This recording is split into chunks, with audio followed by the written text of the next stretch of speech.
sekali lagi kita jangan menunda-nunda waktu kita, jangan menunda-nunda kesempatan kita untuk berbuat kebaikan, berbuat hal-hal yang positif, sehingga kemudian kita menyesal di kemudian hari.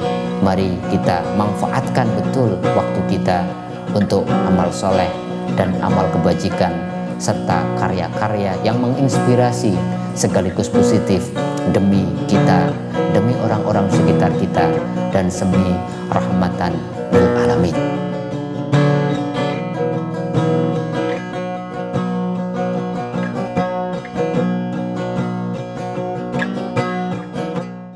Assalamualaikum warahmatullahi wabarakatuh. Alhamdulillahirabbil alamin. Allahumma sholli ala sayyidina Muhammad wa ala ali sayyidina Muhammad. Rabbis shrah li sadri wa yassir li amri wahlul 'uqdatam min lisani yafqahu qawli, amma ba'd. Sahabat-sahabatku, pemirsa channel Tauhid Cinta yang dimuliakan oleh Allah, hari ini kita akan belajar tentang taswif, atau dalam bahasa gaulnya itu menunda-nunda kesempatan kita untuk berbuat baik atau berbuat amal soleh. Ibnul Qayyim al-Jauziyah mengatakan, innal muna ra'su amwalil mafalis. Sesungguhnya angan-angan atau menunda-nunda dalam bahasa anak-anak sekarang itu sebentar, nanti, entar deh dan sebagainya, itu adalah sumber dari segala kepalsuan, sumber dari segala kebangkutan, sumber dari segala kegagalan kehidupan kita, yaitu tulul amal. Bagaimana kita menunda-nunda kesempatan kita untuk melakukan sesuatu karena angan-angan. Nantilah setelah kita nikah, setelah nikah kemudian setelah punya anak, nanti kita tunda lagi setelah punya rumah dan sebagainya. Nggak ada kemudian effort bagi kita untuk segera mengeksekusi niatan baik kita untuk melakukan sesuatu yang baik atau kerja keras kita. Oleh karenanya pepatah Arab mengingatkan kepada kita, wala tarji amalal yaum ilal ghad. Jangan kau tunda apa yang kita mampu kerjakan hari ini sampai besok, la'alla ya'ti wa anta faqid. Karena boleh jadi kalau besok itu kemudian kita anggap kita masih punya waktu, ternyata kita besok boleh jadi kesibukannya bertambah, atau kemudian malah yang lebih fatal lagi, kemudian kita nggak punya waktu lagi, atau kemudian maut menjemput kita. Oleh karenanya Abu Ishaq, seorang ulama, mengatakan, hati-hatilah dengan sikap menunda-nunda. Tulul amal itu akan membuat kita seakan-akan nanti, tapi kemudian begitu banyak waktu terbuang dan begitu banyak ketinggalan yang kemudian kita lewatkan, sementara banyak orang sudah melakukan banyak hal yang positif sehingga kita sudah kemudian ketinggalan jauh dari yang lain. Oleh karenanya saking pentingnya mengeksekusi segera kesempatan kita untuk berbuat baik, Abu Hasan Al-Basri mengatakan, wahai sekalian manusia termasuk kita, kalian ini bagian dari hari. Kalau hari telah berlalu, sesungguhnya berlalu juga kehidupan kita, berlalu juga kesempatan kita untuk melakukan banyak amal soleh atau kebaikan. Oleh karenanya Imam Syafi'i, seorang madhab fikih besar di dalam Islam, mengatakan, saya bergaul dengan banyak sahabat terutama dari kaum sufi, kaum spiritualis, dan mereka mengajarkan saya satu hal yang penting. Apa itu? Tentang waktu. Mereka mengatakan, al waktu kasayf. Waktu itu bagikan pedang. In lam taqtaqhu qata'aka. Kalau waktu yang bagian pedang itu tidak kita gunakan dengan semaksimal mungkin, maka waktu akan memotong kita. Memotong apa? Memotong banyak kesempatan kita yang sejatinya kalau kita gunakan waktu dengan baik, kita sudah menjalani kehidupan kita dengan karya-karya besar, dengan tulisan-tulisan yang inspiratif dan hal-hal positif lainnya. Tapi karena kita terbuai oleh waktu dan tulul amal, kita menunda-nunda kesempatan, maka begitu banyak hal baik kita lewatkan. Oleh karenanya Rasulullah SAW dalam sebuah hadisnya mengatakan, baridu bil a'mal fitatan.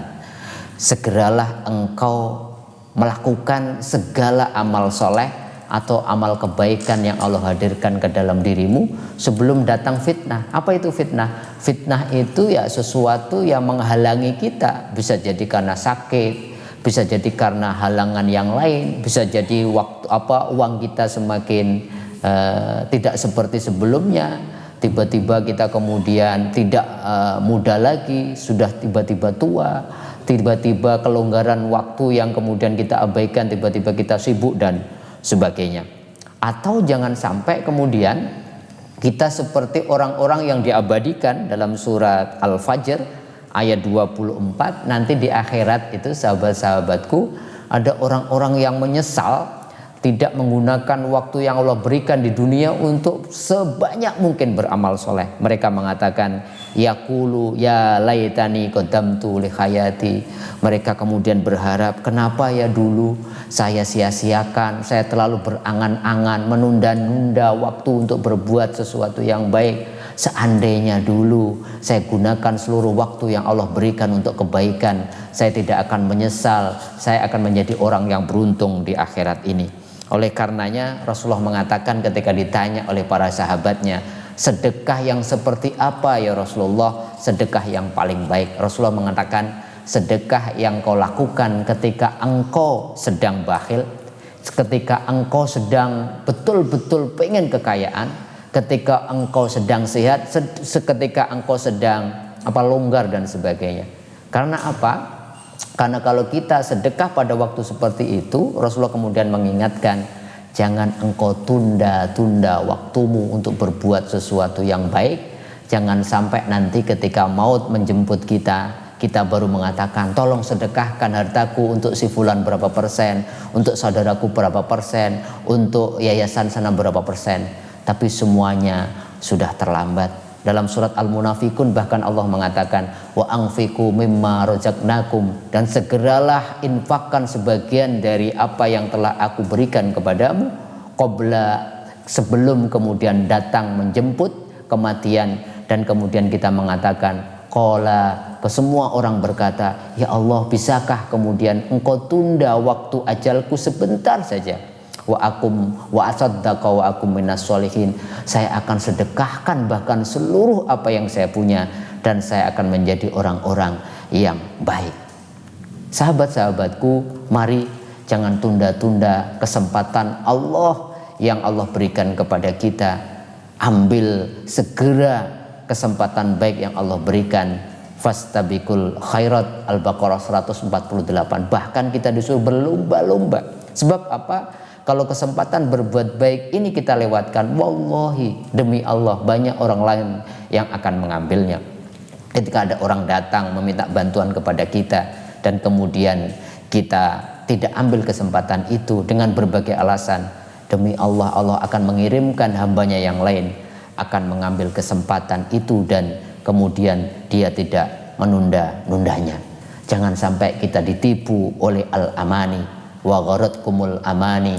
Banyak orang yang ditipu oleh angan-angan, nanti setelah ini, nanti setelah itu, begitu banyak kira-kira, kemudian meyakinkan kita, nggak apa-apalah engkau tunda sekarang, tunggu uangmu banyak baru kamu sedekah, tunggu nanti ilmumu, kamu sudah level tingkat sarjana atau S3 baru kamu berbagi ilmu, tunggu nanti kamu punya kelonggaran, kamu kemudian sholat malam, sholat duha dan sebagainya. Wallahi, maut tidak ada yang tahu.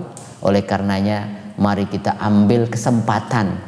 The power of now, yaitu kekuatan masa sekarang adalah kekuatan yang ada dalam genggaman kita. 5 menit lagi adalah sebuah misteri yang tidak tahu apakah hidup masih dalam genggaman kita, dan hari kemarin adalah sebuah history atau sejarah yang tidak bisa kita ulang lagi. Jangan sampai menyesal, maka ambil kesempatan. Hadiah dari Allah present, yaitu masa sekarang, kita isi dengan sesuatu yang maksimal, sehingga kapanpun kita kemudian dipanggil oleh Allah, kita dipanggil dalam kondisi melakukan amal soleh dan amal kebaikan. Dan yang paling utama, kita tidak menyesal sebagaimana diabadikan dalam ayat yang saya bacakan tadi, yang kemudian mereka mengatakan, ya Allah, seandainya saya dulu memanfaatkan begitu banyak waktu di dunia, saya tidak akan menyesal, saya tidak akan sengsara di hadapanmu ketika di akhirat ini. Mari sekali lagi kita jangan menunda-nunda waktu kita, jangan menunda-nunda kesempatan kita untuk berbuat kebaikan, berbuat hal-hal yang positif, sehingga kemudian kita menyesal di kemudian hari. Mari kita manfaatkan betul waktu kita untuk amal soleh dan amal kebajikan, serta karya-karya yang menginspirasi sekaligus positif demi kita, demi orang-orang sekitar kita, dan semi rahmatan lil alamin. Mudah-mudahan ada manfaatnya sahabat-sahabatku, dan mudah-mudahan kita bisa bertemu di episode mendatang. Wabillahi taufiq wal hidayah. Wassalamualaikum warahmatullahi wabarakatuh.